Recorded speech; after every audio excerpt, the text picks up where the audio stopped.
So we hear people ask all the time, how do I fix my client's posture? Or we're doing postural exercises and we're going to correct this posture. And I can't help but feel like there's either some false empowerment going on there due to some pseudo-education in our industry, or kind of a God complex thing. Or maybe benefit of the doubt, it's just that people don't really know what they're looking at. So take a look at this. Here's a lady from Brazil, and you could look at her and you could start your analysis and you could say, oh, shoulders this way, pelvis this way. You start to look at all that kind of stuff. But then just out of curiosity, as you're devising your big exercise plan for fixing her posture, I was just curious how you were going to fix this, because this is her x-ray. She is a pain-free lady. She has no complaints, but she did fall off a horse, and when she went in to make sure she had no fractures or repercussions from that traumatic potential injury, this is what they found. And you're not going to correct this. And this is not due to weakness. In fact, most postural things you see are not due to weakness. They're not due necessarily to tight things in the front and weak things in the back, and the silly names like upper cross and lower cross that people have made up about that. If someone can do this, this is not as tight as you thought, and this is not as weak as you thought. And the biggest thing is that there's no way to create enough strength to automatically fight gravity. That'd be like saying, I'm going to make my shoulder flexors so strong with exercise that my arm just stays up here fighting gravity all day long. As I walk around, my arm is just here because, look, I made it so strong. And I'm going to do the same thing with posture, that the second you wake up in the morning, that your strength you created, just like, yeah, you're like in superhero mode or something like that. Come on, guys, posture is a choice. And yes, there can be structural things that get in the way without a doubt.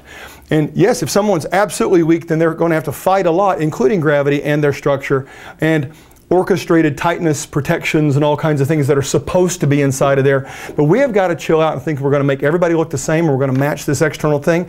Here's more things just to drive this home. Some people would go, oh yes, but that's an extreme case, that's rare. Well, except that, oh, by the way, there's the comparison. No way does this external view represent the internal situation and what's going on there. But look at this lady. As soon as I showed this in class one time, the guy raised his hand and said, I've got a lady like that.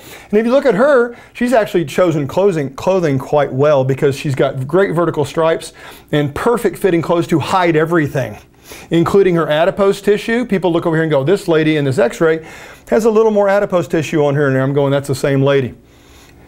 We're just really bad at seeing not just seeing what's beneath the skin, we can't even see what's beneath clothes. That's how terrible we are in this industry at analysis. We can't even see what's beneath clothes.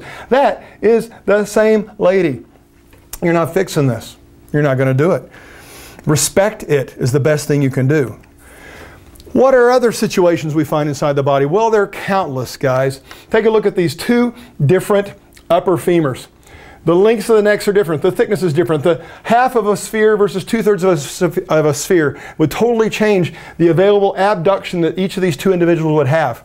And it's entirely possible that they are different on each side. Just because someone is this way on the left side doesn't mean they're that way on the right side.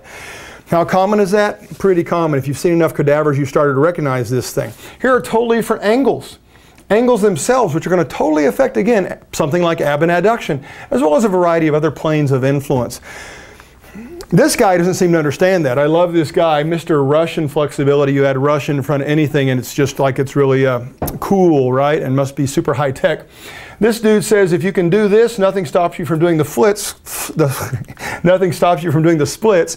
Nothing but reality, because this guy is not even capable of doing the splits in the position he's in. He thinks that this leg's straight out parallel to the ground. All he has to do is take this leg straight out parallel to the ground, but he's actually at about a 50 to 60 degree angle right here of abduction. He's not at 180 degrees like he thinks he is. So again, clothes versus internal reality, leg relative to the world versus hip relationships. Those are the realities. Take a look at this. Two completely different torsions throughout the femur. Both of these have the knee condyles laying flat on a table. But you can see the torsion throughout the femur from proximal to distal, and the different angles, and how this would affect someone's apparent internal and external rotation. And you would say, oh, but those are just two extremes. Those are kind of rare. Actually, guys, here's 6 different ones in between. That was the one on the left. This was the one on the right. And there are progressively across the screen the same thing in 5 different cadavers. Varying degrees. Each one would affect things. But that's not the only thing that would affect this. Not just the top of the femur. What about the other side? These 2 people in their innominate bones, look at the direction the acetabulum are facing. This one's facing more down and forward. This one's facing more lateral. These people are going to have totally different abduction capabilities, totally different rotational capabilities potentially, and we don't even know if this is symmetrical. Does this scare you? It shouldn't. It's just that you only get to work with what the person brings to you. It's about what they have. It's not about you fixing things that you're really unaware of.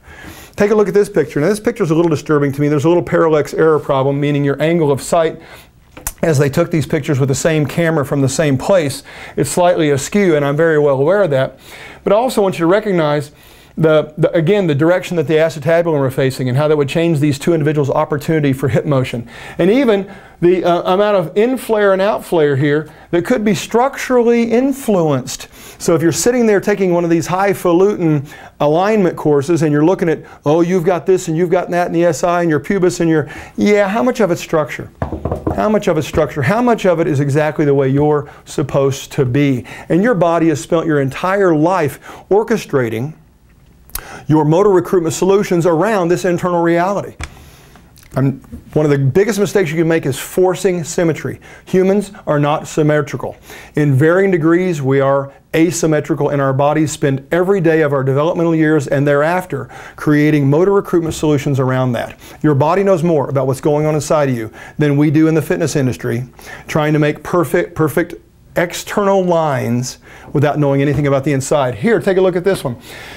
2 different tibia bones. The reference point is approximately up by the knee.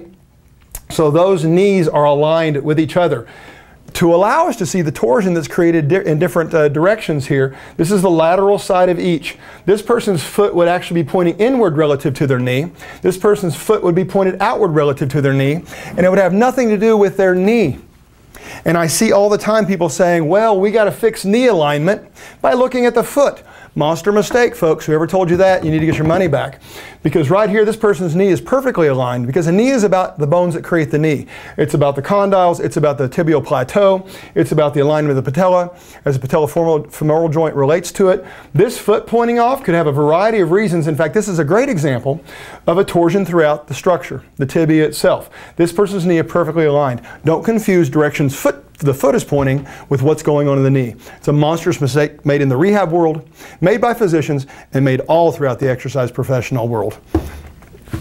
Let's go to the upper extremity. Take a look at these guys. 2 different scapula, 2 different folks.